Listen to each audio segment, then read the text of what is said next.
YCP హయాంలో విధ్వంసం జరిగిందని సీఎం చంద్రబాబు ఆరోపించారు. అటవీ, సహజ వనరులు, భూమి, గనుల వ్యవహారంపై చంద్రబాబు శ్వేతపత్రం విడుదల చేశారు.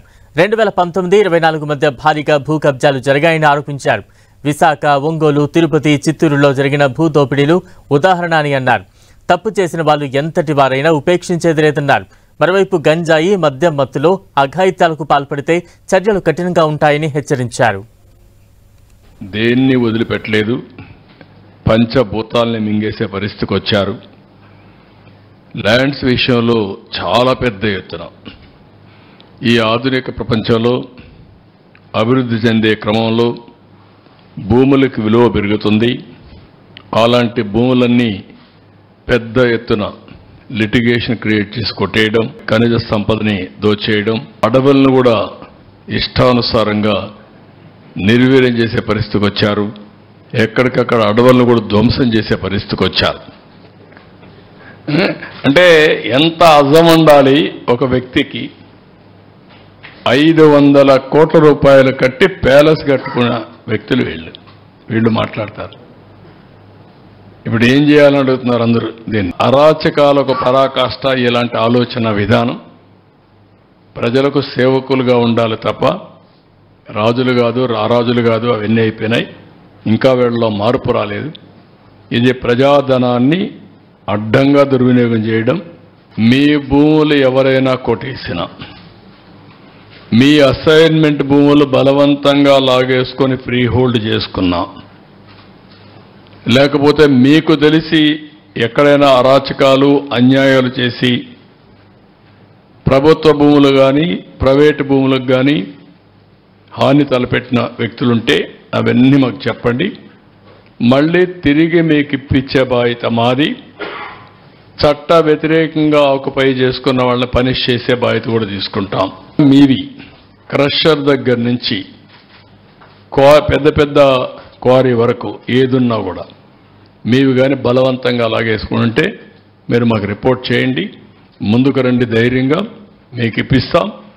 యథేచ్ఛగా ఫ్రీగా మీరు చేసుకునే స్వేచ్ఛ మీకు కల్పిస్తాం.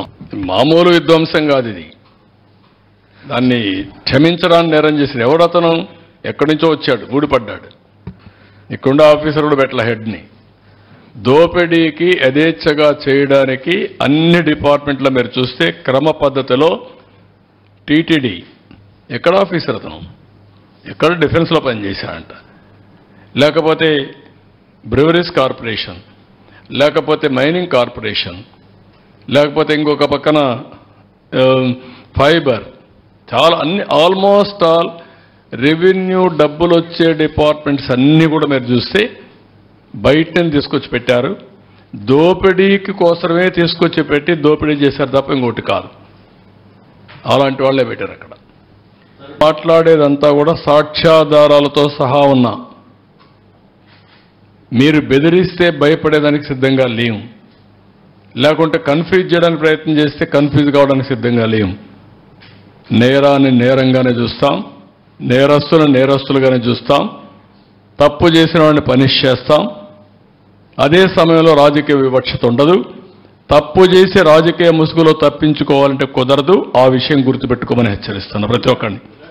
నేను ఒకటే, రాష్ట్రంలో ఉండే ప్రతి ఒక్కరికి ఒకటే చెప్తున్నా. ఇల్లీగల్ యాక్టివిటీస్ ఎక్కడ జరిగినా వదిలిపెట్టం. I'm very clear.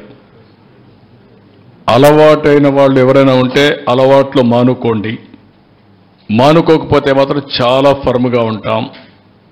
రెండోది, గంజాయి మత్తులో లేకుంటే మద్యం మత్తులో ఇష్టానుసారంగా ఆడబిడ్డలపైన అత్యాచారాలు చేయడం, నేరాలు చేయడం, గంజాయి దాగి రోడ్డు మీద పడడం, ఇవి చేస్తే మాత్రం చాలా జాగ్రత్తగా ఉండండి.